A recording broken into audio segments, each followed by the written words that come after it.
네 인연!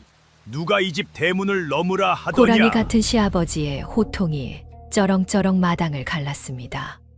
쌀 한 톨 없이 빚더미에 올라앉아 굶어 죽어가던 강씨 종갓집 마당이었지요. 그런데 그 호통 앞에 선 9살 계집아이가 겁을 먹기는커녕 까르르 웃지 뭡니까. 이 댁에 시집 왔어요, 아버님.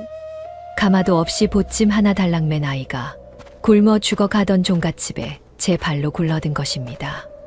그런데 이 어린 것이 시집 온 그날부터 참 괴이한 짓을 시작했어요. 글쎄 멀쩡한 새가는 거들떠도 안 보고 식구들이 내다 버린 깨진 삭이며 녹슨 쇠붙이만 날마다 한 짐씩 곳간에 쟁이는 것이었지요. 그것도 보물이라도 되는 양 와락 끌어안고 까르르 웃으면서요. 그렇게 버린 것들이 마당 가득 더미로 쌓이도록 온 동네가 손가락질을 했습니다. 굶어 죽을 집에 시집 온 어린 것이 그의 실성을 했다고요. 호랑이 시아버지가 저 쓰레기 더미를 싹 다 내다 버리라 날마다 호통을 쳐도 장다! 복단이는 그 앞을 두 팔로 막아서며 까르르 웃을 뿐이었지요. 그런데 첫눈이 하얗게 내리던 날 미쳤다 비웃던 그 사람들이 그 쓰레기 더미 앞에서 입을 딱 벌리고 말았습니다. 호통을 치던 호랑이 시아버지가 어린 며느리 앞에 두 손 두 발 다 들고 큰 절을 올렸고 온 고을을 쥐고 흔들던 좌수의 큰 기와집이 그 더미 하나에 와르르 무너져 내렸지요. 대체 이 어린 것은 어쩌자고 멀쩡한 것은 다 놔두고 하필 남이 버린 것만 모았을까요? 그리고 그 보잘것없는 쓰레기 더미가 어떻게 온 고을을 쥐고 흔들던 좌수를 무너뜨렸을까요? 그 천방지축 꼬마 며느리의 정체가 대체 무엇이었는지 지금부터 함께 따라가 보시지요. 영상이 마음에 드신다면 구독과 좋아요 꼭 눌러주셔요. 자, 지금 시작합니다. 올가을에도 빚을 못 갚으면 이 집 기둥 뿌리째 넘어오는 줄 아시오. 좌수 변가가 보낸 마름이 마당 한복판에 떡 버티고 서서 내뱉은 말이었습니다. 김 씨는 부엌 문틀을 붙잡은 채로 그 말을 고스란히 다 들었지요. 손에 쥔 행주가 저도 모르게 비틀려 물이 뚝뚝 떨어졌습니다.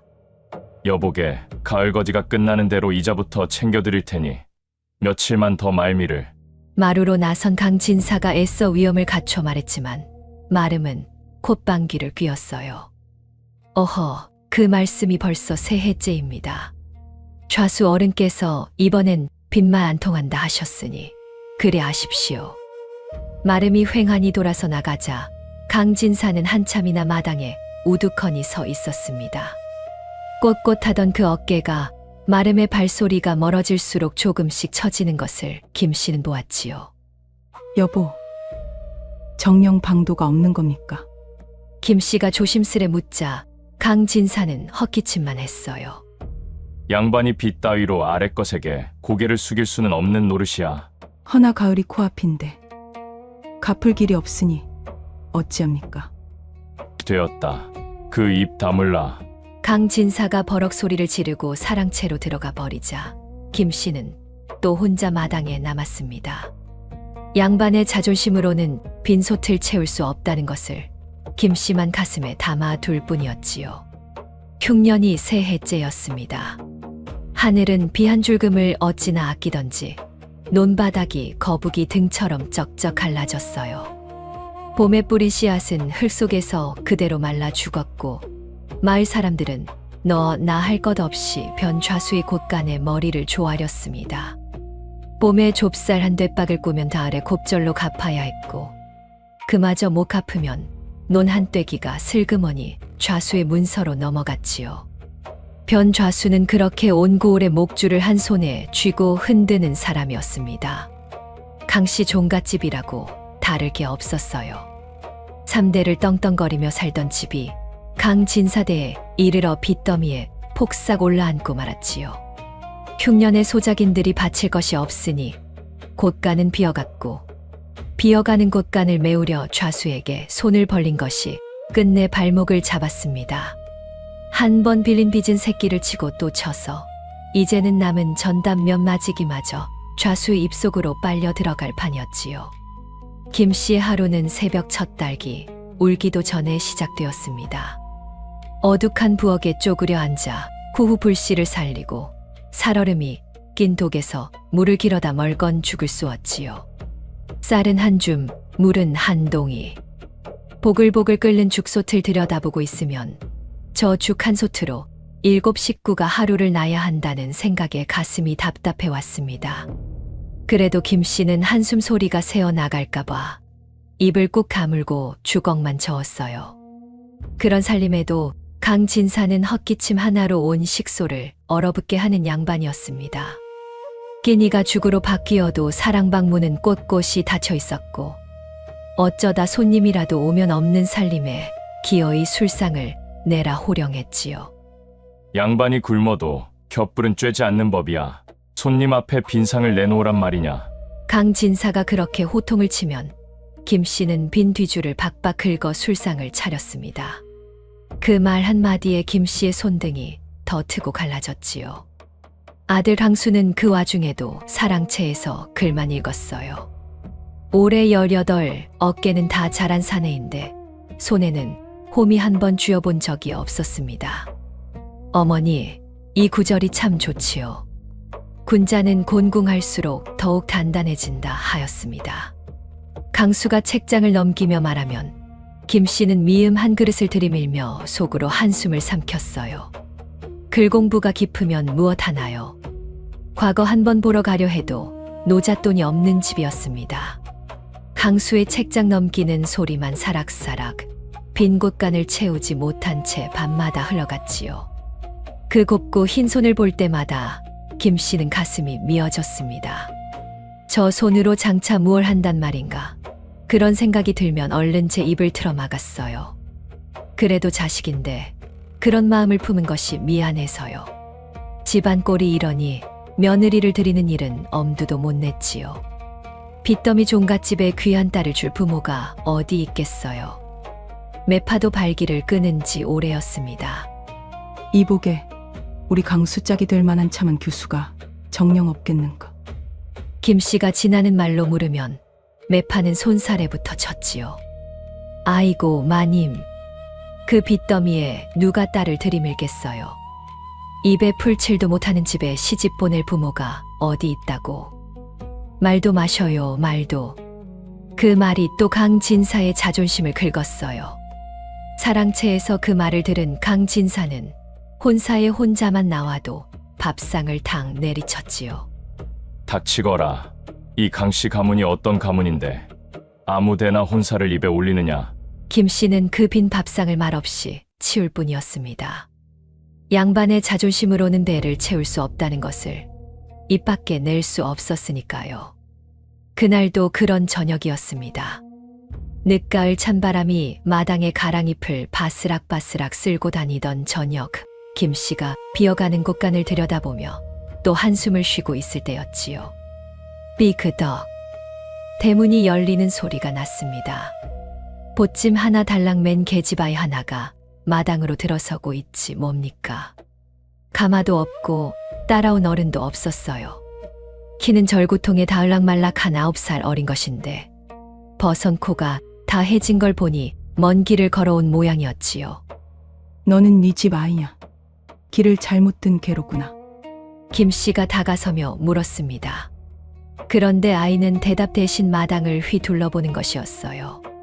그 까만 눈이 곳간을 한 번, 텅 빈 외양간을 한 번 훑더니 기둥과 주춧돌을 가만히 올려다보았지요. 그러더니 혼잣말처럼 나직이 중얼거렸습니다. 곳간은 비었어도 기둥은 굵고 마당엔 잡초 한 폭이 없네. 주춧돌도 반듯하고 이 집은 아주마한 게 아니라 잠시 숨을 고르고 있을 뿐이구나. 김 씨는 그 말에 흠칫했어요. 굶주려 다 쓰러져가는 집을 보고 갓 들어온 어린 것이 어찌 그런 소리를 한단 말입니까?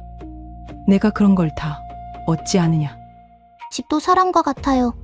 아주머니, 등이 굽었어도 뼈가 성하면 다시 일어서거든요.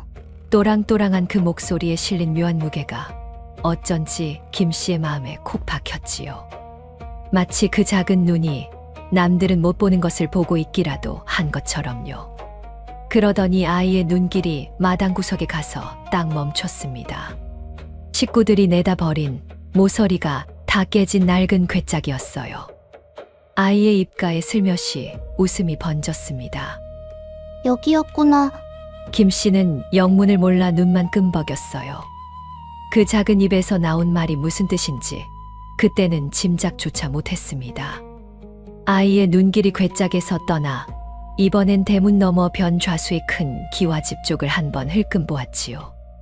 어린 것답지 않게 그 눈빛이 잠깐 서늘하게 가라앉았습니다. 그러더니 언제 그랬냐는 듯 까르르 웃으며 김씨 쪽으로 빙글 돌아섰어요. 이 댁에 신세 좀 지러 왔어요. 밥값은 톡톡히 할게요. 바로 그때 사랑채 문이 벌컥 열렸습니다. 마당에 소란을 들은 강진사가 도포 자락을 휘날리며 나선 것이지요.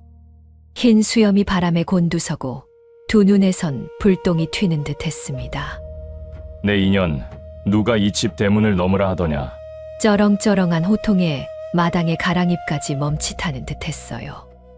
늙은 머슴 삼돌이가 헛간 뒤로 슬그머니 몸을 숨겼고 김씨도 저도 모르게 어깨를 움츠렸지요. 그 호통 한 번이면 동네 개도 짖기를 그치는 강진사였습니다. 그런데 이 어린 것이 글쎄 겁을 먹기는커녕 치맛자락을 두 손으로 가지런히 모으고 넙죽철을 올렸어요. 이 댁에 시집 왔어요, 아버님. 강진사의 호통이 목구멍에 콱 걸렸습니다. 시집을 와 누구한테? 마당의 선식솔들도 입을 떡 벌린 채 서로의 얼굴만 멀뚱멀뚱 쳐다보았지요. 어디서 굴러먹던 것이 함부로 며느리를 자처하느냐. 당장 끌어내지 못할까. 아버님, 좌수댁 마름이 왔다 간 걸 보았어요. 가을까지 빚을 못 갚으시지요? 제가 그 빚 갚게 해드릴게요. 빚이라는 말에 끌어내라던 강진사의 손이 허공에서 우뚝 멈췄습니다. 김 씨는 가슴이 철렁 내려앉았어요. 며느리 드릴 형편도 못 되는 집에 난데없이 며느리라니. 게다가 그 빚을 갚게 해주겠다니 이 코 흘리개가 무슨 수로요. 찬바람이 또 한 번 마당을 쓸고 지나갔습니다. 굴줄인 종갓집 마당에 정체 모를 어린 것 하나가 회오리처럼 굴러든 그 저녁이었지요. 이 작은 아이가 무엇을 몰고 올지 그날 밤엔 아무도 알지 못했습니다. 하룻밤만 재워주셔요. 날이 밝으면 제 발로 나갈지 눌러앉을지 어머님이 정하셔요. 아이는 그렇게 말하고 또 까르르 웃었습니다. 강진사는 어처구니가 없어 사랑채로 들어가 버렸고 김 씨는 칼바람 부는 마당에 선 어린 것을 차마 내치지 못했지요. 늦가을 밤바람이 칼처럼 매운데 저 어린 것을 어찌 문 밖으로 내몬단 말입니까? 내 이름이 무엇냐? 복단이라 하옵니다. 목소리가 어찌나 또랑또랑하던지 김 씨는 잠시 말을 잃었어요. 어디서 왔느냐, 부모는 어디 있느냐 물어도 복단이는 배시시 웃으며 차차 말씀드릴게요 할 뿐이었지요. 김 씨가 멀건죽한 그릇을 내미니 복단이는 호록호록 맛있게도 비우더니 빈 그릇을 두 손으로 야무지게 받쳐 들고 꾸벅 인사를 했습니다. 며칠을 굶었을 법한데도 그릇을 개걸스레 비우는 법이 없었어요. 그 야무진 몸가짐을 김 씨는 한참이나 바라보았지요. 그날 밤 복단이는 신랑이라는 강수의 방으로 떠밀리듯 들어갔습니다. 18 강수는 9살 어린 신부를 어찌해야 할지 몰라 책만 들여다보며 헛기침만 했지요.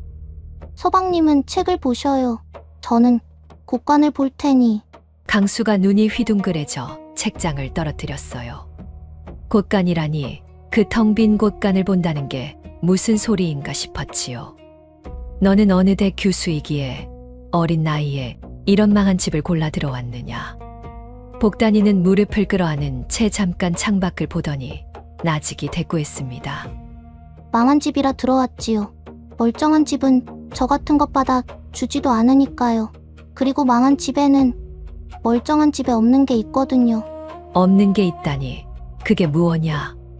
버려진 것들이요. 버려진 것이 무슨 소용이란 말이냐. 서방님, 사람들은 쓸모를 다한 것만 버리는 게 아니에요. 무엇이 귀한지 몰라서 버리기도 하지요. 그 버려진 것들 속에 가끔은 온 집안을 일으킬 보물이 섞여 있답니다. 사람도 그렇고요. 강수는 그 말을 어린아이의 허풍쯤으로 흘려들었지만 신부의 눈빛이 어찌나 진지하던지 잠깐 책장을 멈추었어요. 그 말끝이 어쩐지 쓸쓸해서 더는 묻지 못했습니다. 복단이는 이내 벽에 기대 새근새근 잠이 들었지요. 강수는 그 작은 신부의 잠든 얼굴을 한참이나 들여다보았어요. 곤히 잠든 얼굴은 영락없는 어린아이인데 낮에 곳간을 살피던 그 눈빛은 또 어찌나 야무지던지요. 이튿날 새벽 헛딸기 울기도 전이었습니다. 김씨가 부엌에 나가보니 복단이가 벌써 일어나 마당이며 뒤란을 휘젓고 다니지 뭡니까. 그런데 그 모양이 참 묘했어요. 멀쩡한 세간은 손도 안 대면서 식구들이 버리려고 내놓은 것들만 하나하나 집어들었지요. 햇빛에 비춰보고 귀에 대고 톡톡 두드려보고 코를 대고 킁킁 냄새를 맡았습니다. 이 빠진 사발, 곰팡이 쓴 무명, 녹슨 농기구, 마당 구석에 그 헌 괴짝까지. 복단이는 끙끙대며 그것들을 죄다 헛간으로 끌어다 쟁였어요. 멀쩡한 것도 내다 파는 판에 쓰레기를 주워들이다니. 거참. 지나가던 늙은 머슴 삼돌이가 혀를 끌끌 찼습니다. 그런데 복단이는 그 말에 삼돌이를 빤히 마주보더니 물었어요. 할아범, 이 집 살림이 헐값에 팔려 나간 적 있지요? 몇 해 전에요. 그걸 내가 어찌 아느냐. 빚에 쪼들려 세간을 장에 다 풀었지. 헌데 그건 왜 묻누? 그냥요. 버린 것들이 어디로 갔나 궁금해서요. 할아범, 그 헐값에 풀린 살림을 누가 사갔는지 혹 아셔요? 글쎄다. 워낙 여러 군데로 흩어졌으니. 덜어는 장돌뱅이가 떼다 팔고 덜어는 이 집 저 집으로 들어갔겠지. 그건 또 왜 묻누, 어린 것이. 그냥요. 잃어버린 건 도로 찾으면 되니까요. 복단이가 까르르 웃으며 돌아서자 삼돌이는 그 뒷모습을 한참이나 바라보았어요. 9살 어린 것에 말치고는 어쩐지 가슴 한구석이 서늘해지는 말이었거든요. 삼돌이는 그 말이 무슨 뜻인지 몰라 고개만 갸웃거렸지요. 다음 날도 그 다음 날도 복단이는 똑같았습니다. 날마다 동이 트기 전에 일어나 남이 버린 것만 한 침씩 모아들였어요. 동네에는 벌써 소문이 쫙 퍼졌지요. 망조든 강신의 어린 며느리가 실성을 해서 쓰레기를 모은다고요. 새아가, 너는 대체 그 더러운 걸 모아 뭘 하려느냐? 손 다칠라. 김씨가 물으면 복단이는 까르르 웃으며 능청을 떨었습니다. 보물을 찾는 거예요, 어머님. 텅 빈 곳간에 무슨 보물이 있다고. 보물은 곳간에 있는 게 아니라 사람들이 안 보는 자리에 있는 거려. 김씨는 어이가 없어 헛웃음만 나왔지요. 그런데 복단이가 버린 물건을 고르는 손길은 장난이라기엔 어쩐지 너무 야무졌어요. 어떤 것은 한참을 들여다보다 도로 내려놓고 어떤 것은 가슴에 꼭 품듯 챙겼지요. 마치 그 잡동사니 속에서 저만 아는 무언가를 하나하나 골라내는 사람처럼요. 그날 저녁이었습니다. 복단이가 그 헌 괴짝을 요리조리 살피더니 밑판을 톡톡 두드려 보는 것이었어요. 텅텅 하던 소리가 한 군데서만 둔탁하게 막혀 들렸지요. 어머님, 이리 와보셔요. 여기 소리가 달라요. 속이 비지 않았어요. 김씨가 무심코 다가갔습니다. 복단이가 부엌칼로 밑판 틈을 살살 들쑤시자 낡은 판자가 삐그덕 들리더니 그 아래에서 무언가가 대구르르 굴러 나왔어요. 묵직한 엽전 꾸러미였습니다. 그것도 한 줌이 아니라 줄줄이 꿰인 엽전이 쏟아져 나오지 뭡니까. 김씨는 입을 떡 벌린 채 그 자리에 굳어버렸지요. 손이 부들부들 떨려 엽전 꾸러미를 제대로 잡지도 못했습니다. 이게 다 어디서? 세상에, 이런 게 그 버린 괴짝 속에. 소문을 들은 강진사까지 사랑채에서 뛰쳐나왔어요. 그 꼿꼿하던 양반이 헛간 바닥에 쪼그려 앉아 엽전을 세고 또 샜지요. 빚독촉에 시달리던 종갓집에 하룻밤새 목돈이 굴러든 것이었습니다. 이게 정녕 그 버린 괴짝에서 나온 게냐? 강진사의 목소리가 가늘게 떨렸어요. 예. 아버님, 남들이 쓰레기라 내다 버린 바로 그 괴짝이요. 허허, 세상에 이런 일이 다 있단 말이냐? 평생 헛기침 하나로 온 식소를 얼리던 그 양반이 그 밤만은 어린 며느리 앞에서 말을 잊지 못했지요. 곁에 선당수도 제 신부를 다시 보았습니다. 곳간을 보겠다던 그 말이 허튼 소리가 아니었구나 싶어 마음 한구석이 또 간질간질했거든요. 온 식구가 어리 빠진 그 한가운데서 복단이만이 빙긋 웃고 있었어요. 버려진 것에도 다 제 값이 있는 법이에요. 어머님, 그런데 김 씨는 그 웃음 끝에 이상한 것을 보았습니다. 복단이가 텅 빈 괴짝 안쪽을 손끝으로 가만히 쓸어보더니 거기 희미하게 남은 낙인 자국 하나를 한참이나 들여다보는 것이었지요.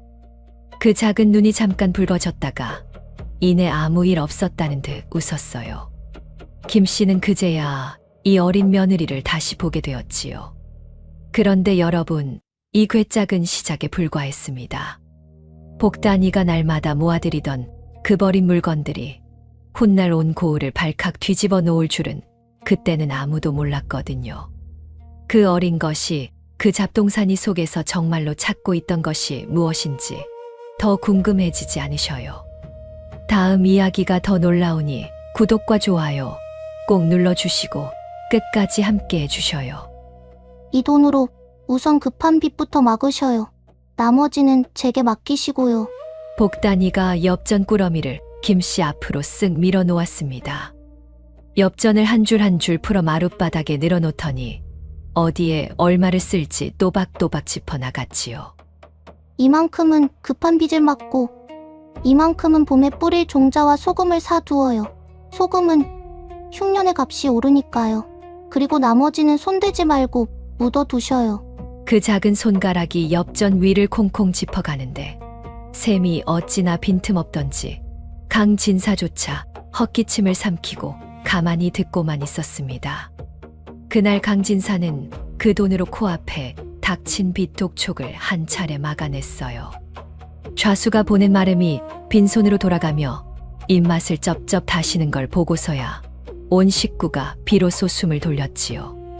삼돌이는 이 댁에 드디어 볕이 드나 보다 하고 코를 훌쩍였습니다. 그런데 복단이의 재주는 그게 다가 아니었어요. 장날이 되자 복단이는 김씨의 치맛자락을 붙잡고 저작거리에 따라 나섰지요. 그런데 구경을 하는 게 아니었습니다. 좌판을 하나하나 훑은 그 눈이 무언가를 찾아 헤매는 사람처럼 분주했어요. 그러다 한 늙은 장사치 앞에 쪼그려 앉았습니다. 그 앞에는 시커멓게 때가 낀 녹그릇 몇 개가 잡동사니처럼 널브러져 있었지요. 할아버지, 이거 어디서 들어온 물건이에요? 그 녹슨 걸 뭐하게. 몇 해 전에 어느 망한 집 살림이 헐값에 풀린 게야. 엽전 두 잎에 다 가져가렴. 망한 집 살림이라는 말에 복단이의 손끝이 잠깐 멈칫했어요. 그러더니 그 그릇들을 치마폭에 쓸어 담았습니다. 김씨가 또 쓸데없는 짓을 한다 싶어 눈을 흘겼지요. 아가, 그 녹슨 걸 또 주워. 뭘 하려고? 보시면 알아요, 어머님. 집에 돌아온 복단이는 우물가에 쪼그려 앉아 그 그릇을 잿물에 담가 지프로 박박 문질렀어요. 한 번 닦고 두 번 닦고 손이 발갛게 부르트도록 닦았지요. 그러자 시커먼 때 밑에서 누런 빛이 조금씩 반들반들 올라오지 뭡니까. 그릇을 손바닥으로 통통 두드리니 댕하고 맑은 쇳소리가 길게 울렸어요. 이건 그냥 놋이 아니라 통째로 두드려 만든 방자라 종갓집 제기로나 쓰는 귀한 것이에요. 때만 벗기면 값이 10곱절이지요. 복단이가 그릇을 햇빛에 비춰보며 말했습니다. 김 씨는 입을 다물지 못했어요. 며칠 뒤 그 그릇은 읍내 부잣집에 곱절이 넘는 값으로 팔려나갔지요. 좌판의 잡동사니로 굴러다니던 것이 복단이의 손을 거치자 떡하니 목돈으로 둔갑한 것이었습니다. 버린 것에도 제 값이 있고 사람 눈에 안 보이는 값이 따로 있는 법이지요. 그런데 김 씨는 보았어요. 복단이가 그 그릇굽을 닦다가 거기 새겨진 작은 표식 하나를 발견하고는 한참이나 손끝으로 어루만지던 것을요. 그 표식을 본 복단이의 얼굴이 복이 굴러든 집치고는 어쩐지 너무 쓸쓸했습니다. 그뿐이 아니었어요. 그날 장터에서 복단이는 변 좌순의 곡식 가게 앞을 지나다 우뚝 멈춰 섰습니다. 좌순의 일꾼이 돛박으로 곡식을 되파는데 복단이가 그 돛박을 빤히 보더니 고개를 갸웃했지요. 어머님, 저 대박은 바닥이 두꺼워요. 멀쩡한 대박보다 곡식이 한 주문 덜 들어가는데 값은 똑같이 받네요. 김 씨가 깜짝 놀라 돛박을 다시 보았습니다. 듣고 보니 그 돛박은 어딘가 굽이 도톰했어요. 좌수가 그렇게 온 마을 사람들을 한 줌씩 속여 곡간을 불려온 것이었지요. 아주머니들, 저 대박 한번 들어보셔요. 바닥이 손가락 2마디는 두껍지요? 복단이의 그 말이 입에서 입으로 옮겨가자 장터 사람들이 웅성웅성 좌순의 가게를 손가락질하기 시작했습니다. 일꾼이 시뻘개진 얼굴로 돛박을 감추었지만 한 번 퍼진 말은 발이 달린 듯 온 고을로 번졌어요. 망조든 강신의 복덩이 며느리가 들어왔다고. 손대는 것마다 돈이 되고 좌수의 눈속임까지 짚어낸다고요. 우물가에 모인 안악들도 두레박을 끌어올리며 입방아를 찧었지요. 글쎄, 강신의 그 9살 며느리가 장터 잡동사니를 주물러 목돈을 만들었다지 뭐야. 좌순의 돛박이 두껍다는 것도 그 어린 것이 단박에 짚어냈다며? 우리가 여태 한 줌씩 떼인 게 분해 죽겠구먼. 복덩이야, 복덩이. 저런 며느리 하나 들어오면 망한 집도 일어선다더니 그 말이 맞는 게야. 말은 발이 달린 듯 이 집 저 집 담을 넘어갔습니다. 그 소문은 마침내 변 좌수의 귀에까지 들어갔습니다. 좌수는 사랑채에서 곰방대를 빨다가 그 이야기를 듣고 눈을 가늘게 떴어요. 9살 계집아이가 돛박 바닥이 두꺼운 걸 한눈에 짚어냈다고? 예, 좌수 어른. 게다가 헐값에 묻힌 물건의 참값을 손바닥 보듯 읽어낸다 합니다. 그 말에 좌수의 손이 잠깐 멈칫했지요. 물건 값을 손바닥 보듯 읽어내는 그 눈썰미가 어쩐지 낯설지가 않았거든요. 오래전 꼭 그런 눈을 가진 자 하나를 제 손으로 무너뜨린 일이 있었으니까요. 그 어린 것의 내력을 알아보거라. 어디서 굴러먹던 핏줄인지 뿌리째 캐와. 좌수는 사람을 내보내고 나서도 곰방대만 빨며 한참을 앉아 있었습니다. 죽은 자가 되살아올 리는 없으니까 하고 고개를 절레절레 흔들면서도 가슴 한 구석이 까닭없이 서걱거렸지요.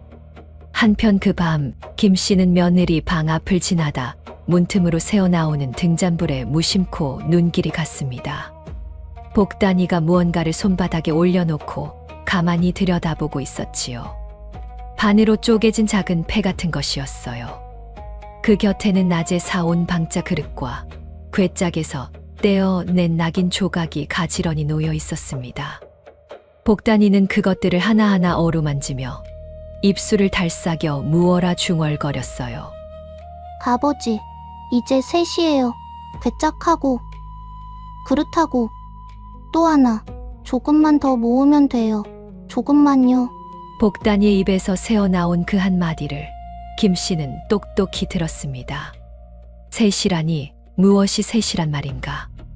어린 것의 목소리가 어찌나 젖어 있던지 김 씨는 가슴이 찌르르 저려왔어요. 늘 까르르 웃기만 하던 며느리가 등잔불 아래서는 저리 작은 어깨를 떨고 있었구나 싶어서요. 저 어린 것이 버린 것들 속에서 찾는 것이 정녕 돈만은 아니었던 걸까. 김 씨는 차마 문을 두드리지 못하고 발길을 돌렸습니다. 그날 밤 쉬이 잠들지 못했지요. 저 어린 것이 요사스러운 술수로 집안을 홀린다지 뭐예요.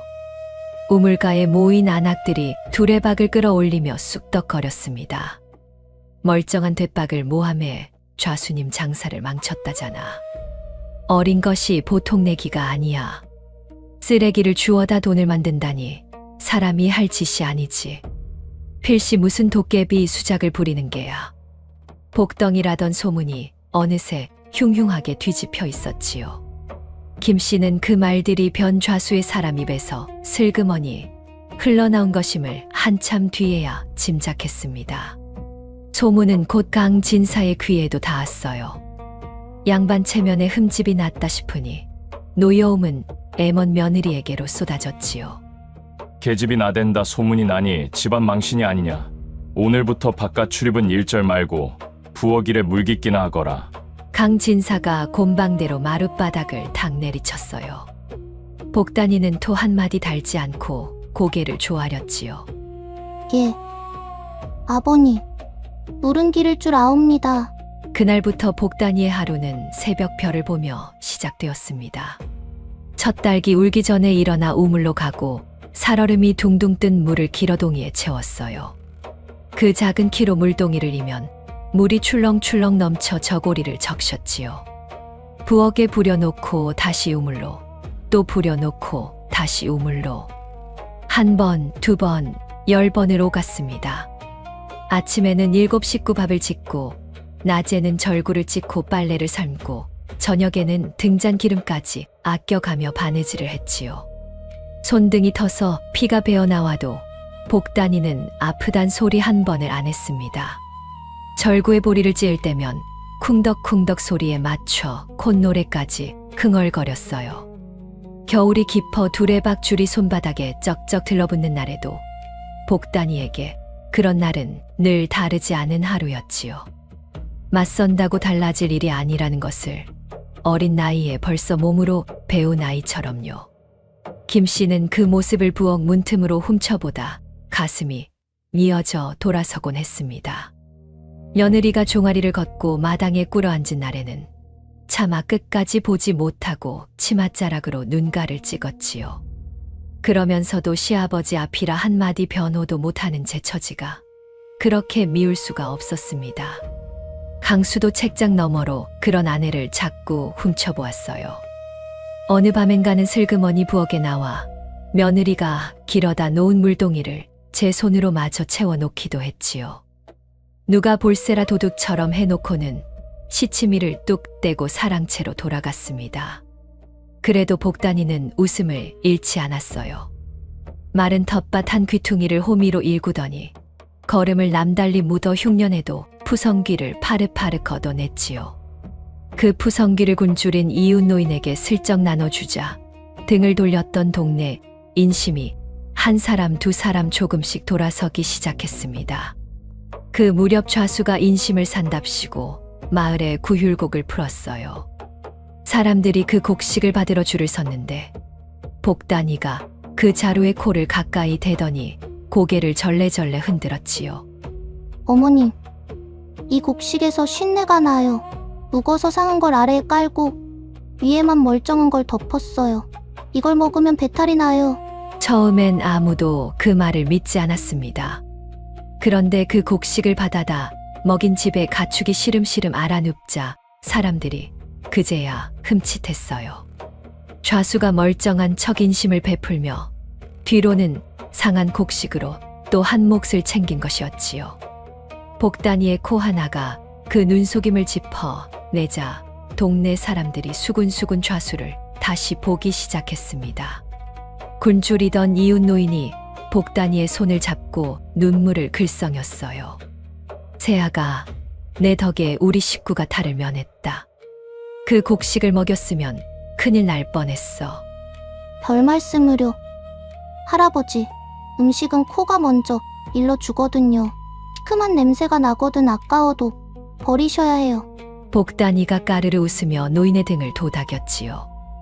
등을 돌렸던 인심이 그렇게 한 사람 두 사람 다시 이 어린 것에게로 돌아왔습니다. 그러나 정작 복단이가 밤마다 매달린 일은 따로 있었어요. 식구들이 잠들면 복단이는 그동안 모은 버린 물건들을 가만히 꺼내 늘어놓았지요. 괴짝에서 떼어 낸 낙인 조각, 방자 그릇굽의 표식, 깨진 사기 밑바닥에 글자 한 획까지. 복단이는 그것들을 호롱불 아래 이리저리 맞춰보며 무언가를 한 조각 한 조각자 맞추고 있었습니다. 마치 흩어진 그림을 도로 한 폭으로 있는 사람처럼요. 그러던 어느 장날이었어요. 김 씨가 며느리를 데리고 저작거리에 나갔는데 늙은 박물장수 노파 하나가 지나가는 복단이를 보다 그 손목에 매달린 반쪽 패에 눈길이 멎었습니다. 노파의 손에서 박물 보따리가 툭 떨어졌어요. 아가, 그 산가지를 어디서 났느냐? 복단이의 얼굴에서 웃음기가 싹 가셨지요. 노파는 복단이의 얼굴을 뚫어지게 들여다보더니 왈칵 눈물을 쏟았습니다. 그 눈매, 그 콧날. 영락없는 우리 행수 어른이시구나. 살아 계셨구나. 그 대핏줄이. 복단이는 잠깐 입술을 깨물더니 노파의 손을 가만히 잡아 끌어 사람들 눈을 피했어요. 그러고는 나직이 그러나 단단하게 속삭였지요. 할멈, 반가워요. 그렇지만 아직은 때가 아니에요. 제가 다 모으기 전까지는 아무에게도요. 다 모으다니요. 아씨, 설마 그 일을. 쉿, 흩어진 걸 도로 맞추고 있어요. 거의 다 됐어요. 그러니 조금만 더 기다려줘요, 할멈. 다 모은다는 그 말뜻을 알아들은 듯 노파는 입을 틀어막고 고개를 끄덕끄덕했습니다. 김 씨는 영문을 몰라 두 사람을 번갈아 보았지요. 행수라니, 다 모은다니 무엇을요. 다만 한 가지는 분명히 알았습니다. 복덩이라 불리는 이 어린 것이 그 웃음 뒤에 무언가 무거운 것을 짊어지고 있다는 것을요. 그 무게가 무엇인지는 그날도 안개 속이었지만요. 강진사, 이번엔 빈말이 통하지 않을 게요. 묵은 빚의 세이자까지 오늘 셈을 끝냅시다. 변 좌수가 종갓집 마당에 직접 들이닥친 것은 서리가 하얗게 내린 아침이었습니다. 비단 두루마기를 벌럭이며 사랑 마당에 떡 버티고 섰고 그 뒤로 빈 문서를 든 일꾼 둘이 험상궂게 따라붙었지요. 강진사는 도포를 여미며 맞섰지만 좌수가 척 펼쳐든 문서 앞에서는 그 꼿꼿하던 어깨가 점점 움츠러들었습니다. 이 집 남은 전답이 5마직이라. 그걸로도 모자라니 뒤란 가묘 턱까지 넘기시오. 그럼 깨끗이 셈이 끝나리다. 가묘터라는 말에 강진사의 낯빛이 하얗게 질렸어요. 조상을 모신 그 자리만은 양반의 마지막 자존심이었지요. 이런 법이 어디 있소? 가묘터만은 아니 되오. 법이요. 문서에 수결을 두신 건 진사 어른 손이 아니오. 정 싫으시면 오늘 당장 빚을 다 갚으시든가. 강진사는 부들부들 떨면서도 문서의 셈을 따질 줄도 몰라 결국 떨리는 손으로 붓을 들려 했습니다.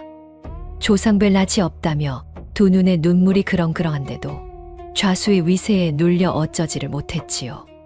김 씨는 그 광경에 가슴이 무너져 부엌 기둥을 붙잡고 주저앉을 뻔했습니다. 바로 그때 물동이를 이고 나오던 복단이가 동이를 쿵 내려놓고 또박또박 마당으로 걸어 나왔어요.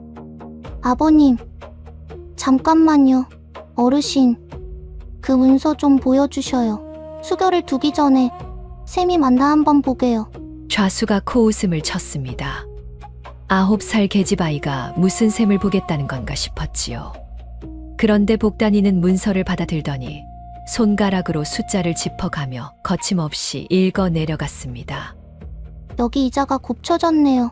한 번 갚은 빚을 안 갚은 걸로 또 얹었고요. 대박으로 구워준 곱식은 그 두꺼운 대박으로 됐으니 실은 닷대가 아니라 너 대받은 셈이지요. 마당이 일순 조용해졌어요. 복단이는 문서 귀퉁이의 날짜까지 짚어 가며 말을 이었습니다. 여기 보셔요. 작년 10월에 이 집이 좌수님께 콩두섬을 갚았다고 어르신이 제 입으로 동네에 말씀하셨잖아요. 그런데 이 문서엔 그 두 섬이 안 적혀 있네요.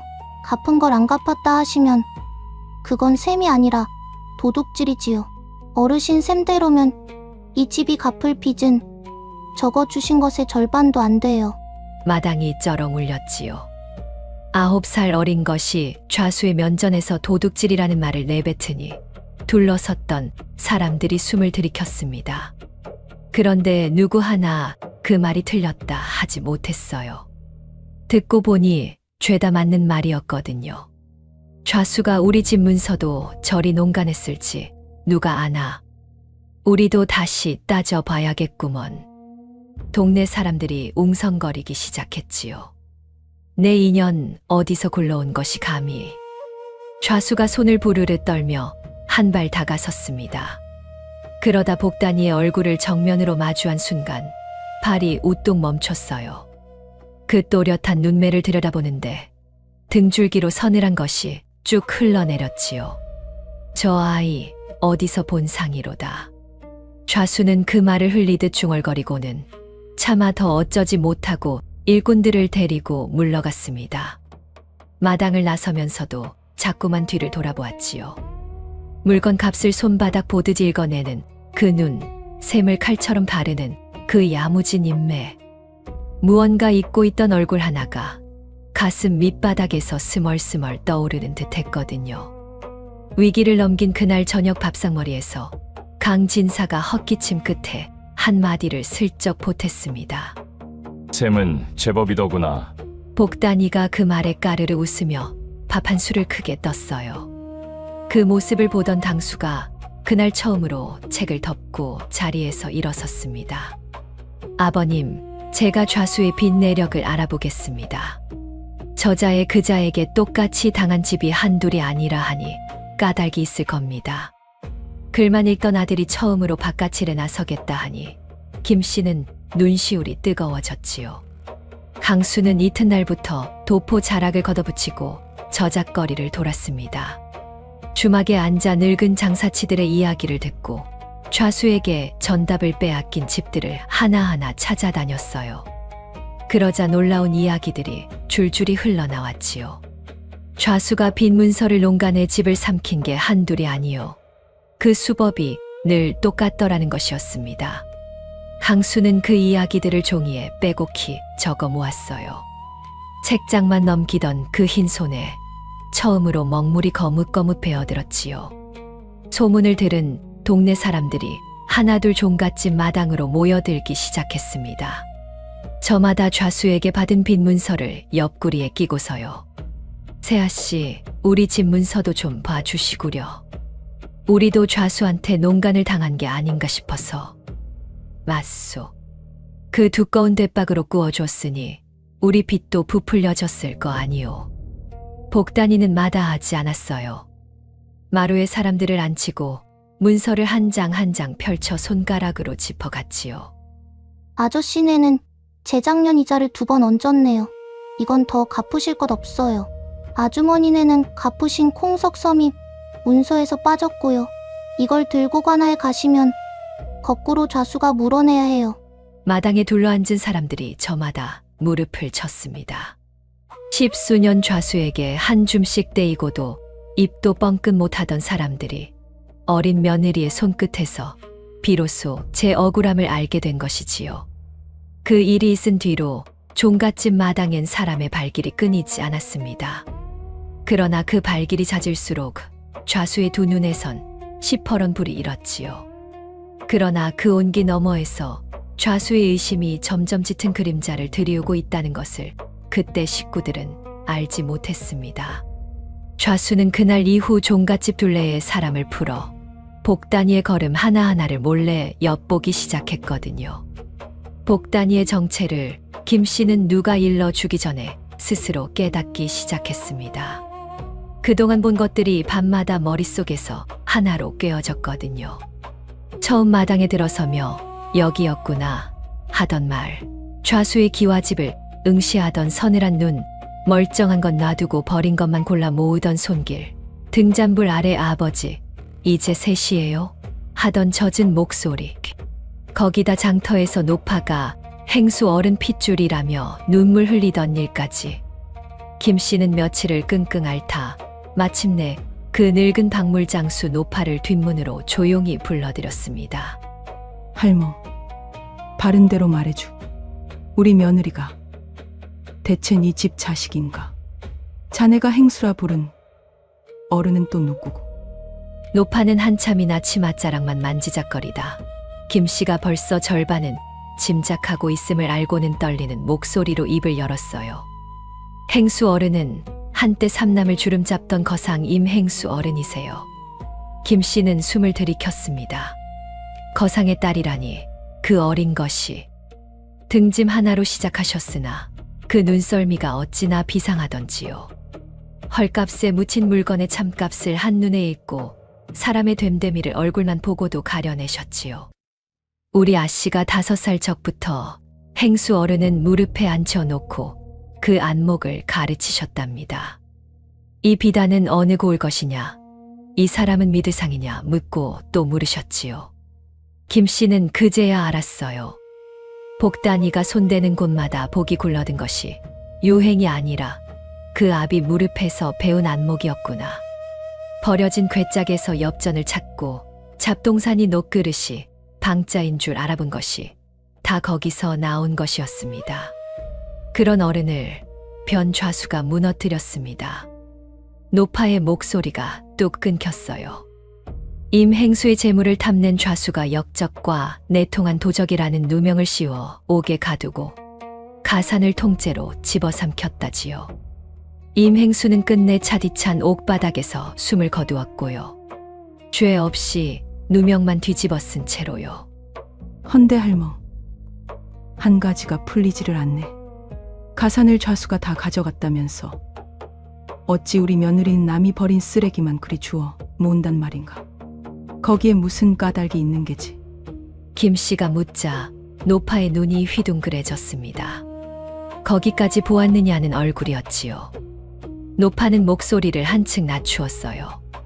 마님, 바로 그것이 우리 아씨가 이 고을에 온 까닭입니다. 좌수가 행수 어른을 올가맨 죄상 장부가 하나 있었어요. 제 비리며 누명 조작이 낱낱이 적힌 것이지요. 좌수는 그걸 불태워 없애는 대신 갈갈이 찢어 행수댁 살림 속에 한 조각씩 끼워 넣고는 헐값 잡동사니로 풀어버렸답니다.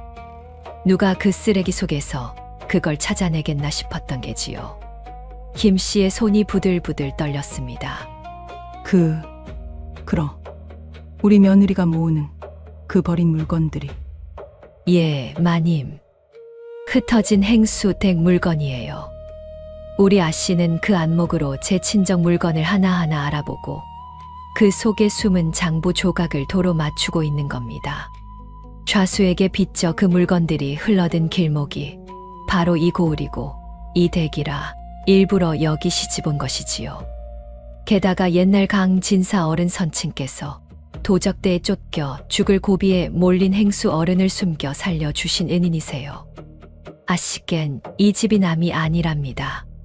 복수와 보은을 한꺼번에 갚으러 그 어린 것이 혼자 여기까지 걸어온 거예요. 김 씨는 차마 말을 잇지 못하고 떨리는 목소리로 물었어요. 그럼 그 어린 것이 제 아비 원수의 코앞에서 날마다 그 원수가 흩어버린 물건을 주워 모았단 말인가? 들킬까 무섭지도 않았을까? 무섭지 않았겠습니까? 허나 아씨는 늘 이러셨어요. 무서워서 멈추면 아버지 누명은 영영 못 벗긴다고요. 한 조각이라도 더 찾는 날이 아버지께 한 걸음 더 가까이 가는 날이라고요. 김 씨는 두 손으로 얼굴을 감쌌습니다. 눈물이 손가락 사이로 주르륵 흘러내렸어요. 복덩이라고 손가락질하던 그 어린 것이 새벽마다 언손으로 쓰레기를 뒤지던 그 아이가 가슴에 그렇게 시퍼런 한을 품고 한 조각 아비의 진실을 짜 맞추고 있었구나 싶으니 억장이 무너지는 듯 했지요. 헌데 마님, 아직 끝이 아닙니다. 노파가 더욱 목소리를 낮추었어요. 장부 조각이 아직 다 모이지 않았습니다. 딱 한 조각이 비어요. 가장 귀한 물건에 끼워 넣은 그 마지막 조각이 어디로 흘러갔는지 아씨도 그것을 찾지 못해 밤마다 애를 태우고 있어요. 그 한 조각이 없으면 장부는 한 권으로 맞춰지지 않습니다. 바로 그때 부엌 문이 살며시 열렸습니다. 잠결에 인기척을 느낀 복단이가 맨발로 거기 서 있었어요. 김 씨는 얼른 눈물을 훔치고 며느리를 와락 끌어안았습니다. 처음으로 손녀를 안듯 그 작은 어깨를 꼭 품었지요. 아가, 다 들었. 이 어미가 다 들었어. 이제 너 혼자가 아니다. 그 마지막 한 조각, 이 어미가 함께 찾으마. 복단이의 어깨가 잘게 떨렸습니다. 늘 야무지던 그 아이가 그 밤많은 김 씨의 품에서 소리 죽여 흐느꼈어요. 이 비밀을 함께 지키기로 두 사람은 그렇게 한마음이 되었지요. 등잔불이 사르르 흔들리던 그 깊은 밤이었습니다. 어머님, 이 무명은 잿물에 한 번 더 삶아 두셔요. 봄이 되면 값이 곱절로 뛸 거예요. 복단이의 말은 어김이 없었습니다. 가을에 헐값으로 사 모아둔 무명이 봄들어 값이 뛰었고 종갓집은 그것을 풀어 또 한 번 목돈을 쥐었지요. 복단이는 그 돈으로 좌수에게 진 빚을 야금야금 갚아 나갔습니다. 빈 문서의 숫자가 한 줄씩 지워질 때마다 김 씨는 가슴에 얹혔던 돌덩이가 하나씩 내려가는 듯 했어요. 이제 곳간에 곡식 가마가 한 섬 두 섬 들어차고 마당엔 닭이 꼬꼬대가를 낳았지요. 끼니가 죽에서 밥으로 바뀌고 강진사의 술상에도 모처럼 고기 한 점이 올랐습니다. 복단이의 복은 한 가지로 그치지 않았어요. 하루는 장터에서 곰팡이가 쓴 묵은 책 더미를 한 짐 사 오지 뭡니까? 새아가, 이번엔 또 곰팡이 책을 사왔구나. 그건 또 무슨 보물이라고. 김 씨가 혀를 찾아 복단이는 그 책장을 한 장 한 장 볕에 말리며 배시시 웃었어요. 어머님, 이건 그냥 책이 아니에요. 옛 어른이 손수 베껴 쓴 의서거든요. 약방에서 이런 걸 얼마나 귀하게 치는데요. 과연 그 책은 읍내 약방의 적잖은 값으로 팔려나갔지요. 또 어느 날은 이가 빠져 버려진 백자 항아리를 주워다 깨진 자리를 옷으로 메우고 금을 입혀 멀쩡한 골동으로 되살려냈습니다. 버린 것에 숨을 불어넣으면 그게 다 복이 되는 거려. 복단이가 그렇게 웃을 때마다 강진사조차 헛기침 끝에 슬그머니 고개를 끄덕였어요. 동네 사람들은 다시 수군거렸어요. 저 집 며느리 손에는 무슨 조화가 붙은 게 아니냐고요. 한 번은 유행이라 쳐도 두 번, 세 번 잇따르니 신통할 따름이었지요. 그러나 김씨만은 알고 있었습니다. 그것이 조화가 아니라 어린 며느리가 아버지에게서 물려받은 안목이라는 것을요. 그리고 그 복덩이라는 말 뒤에 숨은 시퍼런 한까지도요. 복단이가 까르르 웃을 때마다 김씨는 그 웃음 뒤가 떠올라 가슴이 저렸어요. 그래서 며느리가 종아리를 걷는 일이 없도록 더 감싸고 좋은 것이 생기면 며느리 입에 먼저 넣어 주었지요. 이제 두 사람은 밤이면 함께 그 버린 물건들을 살폈습니다. 김씨가 며느리 몰래 마지막 장부 조각이 흘러간 곳을 수소문하기 시작한 것이지요. 아가, 그 마지막 한 조각은 어떤 물건에 들었다더냐? 아버지가 가장 아끼시던 물건이래요. 그게 무엇인지는 저도 몰라요. 다만 아버지가 그러셨어요. 가장 귀한 것은 좌수가 차마 버리지 못했을 거라고. 가장 귀한 것이라. 김 씨는 그 말을 마음에 새겨두었습니다. 강진사의 마음도 조금씩 흔들렸어요. 입으로는 여전히 계집이 나선다며 헛기침을 했지만 며느리가 차려낸 밥상을 물리는 일은 없었지요. 어느 날엔가는 사랑채에서 혼잣말처럼 중얼거렸습니다. 그 어린 것이 이 집 기둥을 다시 세웠구나. 그 말을 문 밖에서 들은 김 씨는 치맛자락으로 눈가를 찍었어요. 그러나 종갓집의 볕이 들수록 그 볕을 시샘하는 그림자도 짙어졌지요. 다 잡아먹은 줄 알았던 먹잇감이 되살아나는 꼴을 변 좌수가 두고 볼 리 없었습니다. 게다가 좌수가 풀어둔 사람이 마침내 복단위에 내려 긁혀왔어요. 좌수 어른, 그 어린 것이 죽은 거상 임행수의 딸이라 합니다. 헌데 더 괴한 것이 저작거리에 흩어진 임가의 옛살림만 골라 사 모으고 있다 합니다. 그 말을 들은 좌수의 손에서 곰방대가 툭 떨어졌습니다. 임행수. 제 손으로 누명을 씌워 옥에서 죽게 만든 그 이름이 10수년 만에 되살아온 것이었지요. 좌수의 등줄기로 식은땀이 주르륵 흘렀어요. 그 야무진 눈매가 왜 그리 나치겄는지 그제야 알아챈 것입니다. 그 핏줄이 살아있었어. 하필 내 코앞에서. 게다가 흩어진 그 물건들을 모은다면. 좌수는 부들부들 떨다가 이내 눈을 번뜩였습니다. 그가 갈갈이 찢어 잡동산 위에 숨겨 흩어버린 그 장부를 어린 것이 도로 짜 맞추고 있다는 뜻이었으니까요. 그것이 한 권으로 맞춰지는 날 제 목이 달아난다는 것을 좌수는 누구보다 잘 알았습니다. 안 되지. 그것들이 한자리에 모이기 전에 그 더미째 불살라 없애야 한다. 핏줄까지 뿌리째.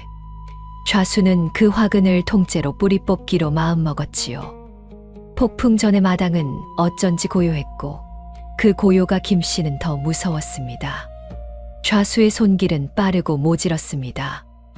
먼저 관아의 부패한 아전과 짜고 거짓 빈 문서를 새로 꾸몄어요. 그러고는 강씨 종갓집이 역적으로 죽은 자의 딸을 며느리로 숨겨들였다는 말을 슬그머니 온 고을에 흘렸지요. 역적의 핏줄을 감춘 죄는 온 집안을 멸문시킬 수 있는 것이었습니다. 모처럼 돌아섰던 인심이 그 말 한마디에 다시 싸늘하게 등을 돌렸어요. 그리고 어느 새벽 좌수의 사람들이 한꺼번에 종갓집에 들이닥쳤습니다. 저 어린 것이 역적 임가의 딸이렸다. 당장 포박하라. 복단이가 오랏줄에 묶여 관아 마당 멍석 위에 무릎 꿇려졌습니다. 김씨가 맨발로 뒤를 쫓으며 울부짖었지요. 이 아이는 죄가 없소. 이 어린 것이 무슨 죄가 있단 말이오. 강수도 달려들어 아전의 팔을 붙들고 외쳤어요. 네, 아내요. 죄가 있다면 그 죄목을 문서로 내놓으시오. 이리 끌어다 멍석에 꿀리는 법이 어느 나라 국법이요. 그러나 좌수의 사람들이 강수를 우악스레 끌어내 마당 한 구석에 내동댕이 쳤지요. 김씨도 떼어 내저 멀찍이서 발만 동동 굴렀습니다. 마루 끝에 선강진사는 부들부들 떨기만 할 뿐 끝내 며느리를 감싸 안지 못했어요. 역적의 딸이라는 말 한마디에 그 호랑이 같던 양반의 다리가 휘청였지요. 아버님, 어찌 보고만 계십니까? 며느라이가 끌려가는데. 강수가 땅바닥에서 피를 토하듯 외쳤지만 강진사는 차마 입을 떼지 못했습니다. 자칫하면 온 집안이 멸문할 판이니 감싸자니 두렵고 모른 척하자니 사람의 도리가 아니라 그 사이에서 늙은 손만 부들부들 떨었던 것이지요. 그 비겁함이 훗날 얼마나 사무친 후회로 남을지 그때 강진사는 알지 못했습니다. 그러나 좌수가 정작 노린 것은 따로 있었어요. 또 다른 일꾼 무리가 종갓집 곳간으로 들이닥쳐 복단이가 그토록 모아 쌓은 그 버린 물건들을 마당으로 끌어내기 시작한 것입니다. 좌수는 진작 알아챘거든요. 저 쓰레기 더미가 곧 제 죄를 적은 장부라는 것을요. 한 조각도 남기지 말고 모조리 불살라라. 좌수의 호령의 일꾼들이 그 더미에 횃불을 들이댔습니다. 바로 그때 늙은 머슴 삼돌이가 제 몸으로 그 더미를 덮쳤어요. 10수년 이 집을 지켜온 충직한 노인이 어린 며느리가 밤마다 무엇을 짜 맞추는지 곁눈으로 다 보아온 사람이었지요. 이건 우리 아씨의 목숨이여. 너희가 불사르려거든 이 늙은 몸부터 태워라. 삼돌이가 물건을 끌어안고 버티자 좌수의 사람들이 몽둥이를 휘둘렀습니다. 퍽, 퍽. 늙은 몸이 피투성이가 되어 쓰러지면서도 삼돌이는 품에 안은 물건 몇 점을 끝내 놓지 않았어요. 그 틈에 김씨가 달려들어 몇 조각을 치맛자락에 감추었지만 나머지는 횃불에 닿아 마당 한복판에서 활활 타올랐지요. 10수년을 모은 진실이 검은 재가 되어 새벽 하늘로 풀풀 날아오르는 순간이었습니다. 멍석 위에 복단이가 안 돼 하고 몸을 일으키려 했지만 오랏줄이 그 작은 몸을 올감했어요. 불길에 비친 어린 것의 얼굴은 처음으로 새하얗게 질려 있었지요. 그날 밤 삼돌이는 끝내 자리에서 일어나지 못했습니다. 죽어가는 늙은 머슴이 복단이의 손을 잡고 간신히 입을 열었어요. 아씨, 이 늙은이가 몇 점은 지켰습니다. 부디 그 진실을 이때 주십시오. 우리 아씨가 이기는 걸 저 세상에서라도 보고 싶습니다. 하라범, 안 돼요. 가시면 안 돼요. 복단이는 삼돌이의 식어가는 손을 끌어안고 소리 죽여 흐느꼈습니다. 제 일을 돕다 충직한 노인이 목숨을 잃었으니 그 어린 가슴이 오죽했겠습니까? 뒤늦게 풀려나 달려온 강수가 그 광경에 무릎을 꺾었어요. 삼돌 하라범, 내가 아무것도 못했소. 책만 끼고 살던 내가 끝내 하라범 하나 지키지 못했구려. 김씨도 늙은 머슴의 주검 앞에 엎드려 가슴을 쳤지요. 불쌍한 사람. 평생 이 집에 뼈를 묻고 끝까지 우리 새아가를 지키다 이리 갔구나. 아이고, 이 늙은 것이 무슨 낯으로 자네를 보내노. 마당 한복판에선 아직도 잿더미가 매캐한 연기를 피워 올리고 있었습니다. 그 매운 연기 속에서 온 식구가 늙은 머슴의 주검을 끌어안고 통곡했지요. 그러나 누구도 어찌할 수 없는 새벽이었습니다. 곳간은 텅 비고 10수년 모은 것은 잿더미가 되었으며 저는 역적의 딸로 묶였지요. 모든 것이 무너진 그 자리에서 복단이는 가장 깊은 어둠의 바닥에 닿고 말았습니다. 그러나 잿더미를 망연히 바라보던 복단이의 눈이 문득 한 곳에서 멎었어요. 멀찍이 위세 좋게 앉은 좌수의 곁, 그가 늘 끼고 다니는 그 낡은 문갑이었습니다. 모서리에 자개가 박힌 한눈에도 예사롭지 않은 물건이었지요. 복단이의 식었던 눈에 다시 불씨 같은 빛이 돌아왔습니다. 다 버린 것이 끝이 아니라는 것을 그 순간 복단이만은 알고 있었어요. 가장 귀한 것은 좌수가 참아버리지 못했을 거라던 아버지의 그 말이 떠올랐거든요. 아버님, 어머님, 저 마지막 한 조각을 찾았어요.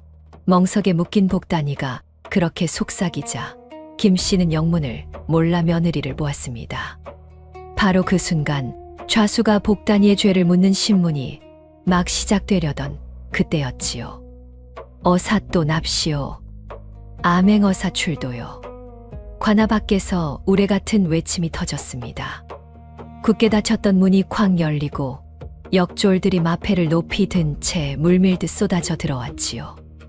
위세 좋던 좌수의 얼굴이 단박에 흙빛으로 변했습니다. 알고 보니 강수가 그동안 저작거리를 돌며 모은 좌수의 빈농간 내력이 진작 한양에 닿아 있었던 것이지요. 좌수에게 집을 빼앗긴 사람들의 사연이 줄줄이 임금께 올라갔고 마침 이 고을을 살피러 내려온 암행어사가 그 자취를 밟아 들어온 것이었습니다. 책장만 넘기던 그 흰 손이 마침내 한 집안을 구한 셈이었지요. 어사가 멍석 위 복단이의 오랏줄을 손수 풀어주며 물었습니다. 내가 역적의 딸이라는 증거는 저 좌수의 이뿐이다. 허나 너는 거꾸로 좌수의 죄를 안다 하니 그 증거를 내놓을 수 있겠느냐. 복단이가 천천히 고개를 들었어요. 그러고는 김씨가 치맛자락에 감춰온 조각들과 삼돌이가 목숨으로 지킨 몇 점을 마당에 가지런히 펼쳐 놓았습니다. 불에 그을리고 모서리가 타들어간 보잘것없는 종이 조각과 물건들이었지요. 좌수가 코웃음을 쳤습니다. 어사또 저 쓰레기 쪼가리가 무슨 증거란 말이오. 미친 계집이 주워 모은 잡동사니일 뿐이외다. 그러나 복단이의 작은 손이 움직이기 시작하자 마당이 일순 조용해졌어요. 괴짝 밑판에 낙인 방자 그릇굽의 표식, 깨진 사기의 글자 한 획, 그을린 종이, 조각들.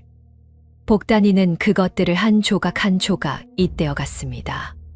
흩어진 그림이 도로 한 폭으로 맞춰지듯 좌수가 갈갈이 찢어 쓰레기 속에 숨겨 흩어버린 죄상 장부가 그 어린 손끝에서 다시 한 권으로 일어서기 시작한 것이지요. 모두가 숨을 죽이고 그 광경을 지켜보았습니다. 이 괴짜 밑판의 낙인은 제 아버지 임행수 상단의 표식이에요. 이 방자 그릇굽에 새긴 글자, 그리고 이 깨진 사기의 획을 차례로 이으면 복단이가 조각을 하나씩 맞춰갈 때마다 좌수의 낯빛이 한꺼풀씩 허옇게 질려갔습니다. 마당에 둘러선 사람들도 그제야 깨달았지요. 미친 것이 주워 모은다던 그 쓰레기가 사실은 한 사람의 죄를 낱낱이 적은 장부였다는 것을요. 다 당장 그 손을 멈추지 못할까. 저것은 우연히 들어맞는 것일 뿐이다. 좌수가 발버둥을 쳤지만 어사가 손을 들어 그 입을 막았어요. 가만, 끝까지 보자. 우연히 어디까지 들어맞나 보자꾸나. 복단이의 작은 손이 마지막을 향해 갈수록 마당엔 마른 침 넘기는 소리뿐이었습니다. 여기까지가 제가 3년을 모은 것이에요. 그런데 어르신, 딱 한 조각이 비지요. 복단이가 좌수를 똑바로 올려다보았습니다.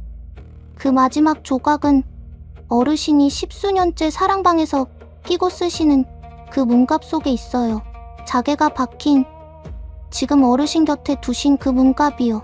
제 아버지가 세상에서 가장 아끼시던 물건을 어르신이 가장 값진 것이라 차마 버리지 못하고 제 것인 양 가져다 쓰셨지요. 그게 어르신 죄의 마지막 못이 될 줄은 정녕 모르셨겠지요. 좌수의 얼굴이 사색이 되었습니다. 어사의 명의 역졸이 그 문갑을 가져와 밑바닥을 뜯자 과연 빛바랜 종이 한 조각이 끼어 있었어요. 복단이가 떨리는 손으로 그 마지막 조각을 제자리에 맞추자 장부는 비로소 온전한 한 권이 되었습니다. 거기엔 좌수가 임행수에게 누명을 씌운 내막이며 빼돌린 재물의 셈이며 매수한 아전의 이름까지 낱낱이 적혀 있었지요. 어사가 그 장부를 받아 들고 한 장 한 장 소리 내어 읽어 내려갔습니다. 거상임 행수를 모함에 멸문시킨 죄, 돛박을 속여 양민을 등쳐먹은 죄, 빈 문서를 농간해 남의 전답을 빼앗은 죄, 충직한 종을 죽음에 이르게 한 죄. 그 죄목이 하나씩 불릴 때마다 마당에 둘러선 사람들의 입에서 탄식이 터져 나왔어요. 좌수에게 당한 집이 어디 한둘이었겠습니까? 어삿도. 그건 다 지난 일이오. 한낱 계집아이가 주워 맞춘 종이 쪼가리를 어찌 다 믿으신단 말이오. 저것이 날 모함하는 게요. 좌수가 사색이 되어 발버둥을 쳤지만 어사의 목소리는 추상 같았습니다. 내 손으로 찢어 숨긴 장부가 내 손으로 끼고 살던 문갑에서 나왔느니라. 하늘이 무심치 않아 내 죄의 마지막 못을 내가 품고 있었던 게야. 그러고도 발뺌을 하느냐. 마당 한 구석에서 누군가 소리쳤어요. 저놈이 우리 논도 빼앗았소. 우리 아버지도 저놈 빈 문서의 집을 잃었소. 한 사람이 터지자 여기저기서 묵은 한이 본물처럼 쏟아졌습니다. 좌수는 그 아우성 속에 고개도 들지 못했지요. 변가는 양민을 모해하고 재산을 강탈한 대죄인이라. 당장 오랏줄로 묶어 한양으로 압송하라. 천하의 변 좌수가 제가 그토록 사람을 꿀리던 그 멍석 위에 거꾸로 무릎이 꺾여 묶였습니다. 좌수에게 전답을 빼앗긴 늙은 농부가 그 앞을 막아서서 10년 묵은 한을 토하듯 소리쳤지요. 좌수는 그 말에 고개도 들지 못한 채 질질 끌려갔습니다. 그 광경을 넋놓고 보던 강진사가 비틀비틀 며느리 앞으로 걸어 나왔어요. 그 꼿꼿하던 양반이 잿더미가 되고 남은 그 쓰레기 더미와 어린 며느리 앞에 두 무릎을 털썩 꿇었지요. 내가 그 더미를 쓰레기라 불렀구나. 날마다 내다 버리라 호통을 쳤어. 어린 너를 미친 것이라 박대하고도 끝내 내 손에 이 집이 살았다. 이 늙은 것을 용서해라. 호랑이 같던 시아버지가 어린 며느리 앞에 두 손 두 발 다 들고 큰 절을 올린 것이었습니다. 둘러선 사람들이 숨을 죽였어요. 복단이가 황망히 시아버지를 일으키려 했지만 강진사는 끝내 그 절을 다 올리고서야 고개를 들었지요. 그 두 눈에 굵은 눈물이 그렁그렁 맺혀 있었습니다. 아버님, 어서 일어나셔요. 며느리가 시아버님께 받을 절이 아니에요. 복단이가 그 손을 잡아 일으키자 강진사는 며느리의 작은 손을 제 두 손으로 꼭 감쌌어요. 내가 이 집을 살렸다. 사람을 알아보지 못한 이 늙은 것이 한없이 부끄러울 따름이구나. 마당에 둘러선 식솔들이 그 뒤를 따라 일제히 머리를 숙였습니다. 미쳤다. 손가락질하던 그 쓰레기 더미 앞에서 온 마을이 어린 며느리에게 고개를 조아린 것이지요. 좌수가 압송되고 얼마 지나지 않아 한양에서 기별이 내려왔습니다. 복단이가 맞춰 낸 그 장부로 나라가 죽은 임행수의 누명을 깨끗이 풀어준 것이지요. 역적이 아니라 흉년에 사제를 털어 굶는 백성을 먹인 의로운 거상이었음이 밝혀졌습니다. 좌수의 곳간에 쌓였던 임행수의 재물과 빼앗긴 가산이 외동딸 복단이에게 고스란히 되돌아왔어요. 좌수에게 헐값에 흩어졌던 그 물건들도 이제는 임자를 찾아 제자리로 돌아왔지요. 굶어 죽어가던 당시 종갓집 마당에 정말로 돈이 가만히째 굴러들기 시작한 것입니다. 복단이는 그 되찾은 재물로 무엇보다 먼저 아버지가 일구었던 상권을 다시 일으켰습니다. 장마다 공정한 뒷박을 세우고 어려운 장사치에게는 미천을 빌려주되 곱쳐받는 법이 없으니 흩어졌던 아버지의 옛사람들이 하나둘 모여들었지요. 망조들었던 당시 종갓집은 어느새 삼남에서 손꼽히는 상가로 다시 일어섰습니다. 글만 읽던 당수도 마음을 다잡았어요. 좌수의 죄상을 글로 엮어 나라에 올린 일이 알려지며 그 고든 됨됨이가 위에까지 닿은 것이지요. 이듬해 강수는 마침내 과거에 급제하여 어린 아내의 손을 잡고 눈시울을 붉혔습니다. 여보, 다 당신 덕이요. 당신이 그 버린 것들을 주워 모으지 않았다면 나는 책 속에서 굶어 죽었을 게요. 복단이가 까르르 웃으며 손사래를 쳤지요. 그러나 복단이가 무엇보다 먼저 한 일은 따로 있었습니다. 늙은 머슴 삼돌이의 무덤을 강이 한눈에 내려다 보이는 양지 바른 언덕에 정성껏 모신 것이었어요. 제 목숨으로 진실 몇 조각을 지켜낸 그 충직한 노인이 없었다면 장부는 끝내 잿더미로 남았을 테니까요. 복단이는 그 무덤 앞에 오래도록 절을 올렸습니다. 할아범, 보고 계시지요. 제가 끝내 이겼어요. 할아범이 지켜준 그 몇 조각이 다 해냈어요.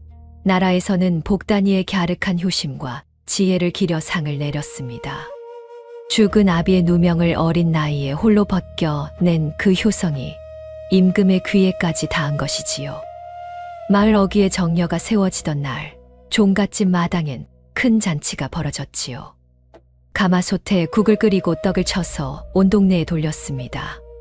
한때 미친 것이라 돌을 던지던 사람들이 이제는 복단이 앞에 머리를 조아렸어요. 세아씨, 우리가 눈이 멀어 몰라 배었소. 그 쓰레기 더미가 그런 진실인 줄 우리가 어찌 알았겠소. 미친 며느리라 비웃은 우리가 부끄럽구려. 부디 너른 마음으로 용서하시구려. 복단이는 말없이 까르르 웃으며 그들에게도 떡 한 점씩을 손에 쥐어 주었지요. 한때 역적의 딸이라 손가락질하던 그 입들이 이제는 복단이를 마을의 자랑이라 추켜 세웠습니다. 그날 밤 김씨는 며느리와 한 이불을 덮고 도란도란 옛 이야기를 나누었습니다. 복단이가 품속에서 반쪽 상가지를 꺼냈어요. 그러고는 나라에서 돌려받은 아버지의 유품 가운데 있던 나머지 반쪽을 거기 가만히 맞추어 보았지요. 딱 하고 두 조각이 빈틈없이 맞물렸습니다. 10수년을 떨어져 있던 그 반쪽이 마침내 하나가 된 것이에요. 복단이의 두 눈에 맺힌 것이 눈물인지 웃음인지 김씨는 말없이 그 등을 토닥여 줄 뿐이었습니다. 아가, 나는 그날 내가 쓰레기를 주워드릴 때 정말로 실성한 줄로만 알았. 어머님, 세상이 버린 것 속에도 진실은 살아있는 거려. 사람들이 못 보고 지나치는 바로 그 자리예요. 두 사람은 마주보고 까르르 웃었습니다. 여러분, 세상은 가끔 사람을 너무 쉽게 버립니다. 쓸모없다고, 가망 없다고, 미쳤다고 손가락질하지요. 그러나 남들이 쓰레기라 내다 버린 그 자리에서 한 어린 며느리는 묵묵히 진실을 한 조각 주워 모았습니다. 그리고 끝내 그것을 온전한 한 권으로 일으켜 세웠지요. 버려졌다고 끝이 아닙니다. 천대받는 자리에 있다고 값이 없는 것도 아니에요. 혹시 지금 마음이 잿더미 같은 분이 계신다면 부디 기억해 주셔요. 흩어진 조각도 끝까지 손에서 놓지 않으면 언젠가 반드시 제 모습을 되찾는 법이니까요. 여러분의 그 자리에도 머지않아 따뜻한 복이 굴러들 것입니다. 미쳤다. 손가락질 받던 천방지축 꼬마 며느리가 버린 것들로 진실을 일으켜 세우고 무너진 종갓집의 복을 굴려온 이야기는 그렇게 오래오래 고울의 따뜻한 옛 이야기로 남았습니다. 오늘 이야기가 마음에 닿으셨다면 구독과 좋아요로 응원해 주셔요. 다음 이야기에서 또 뵙겠습니다. 늘 평안하세요.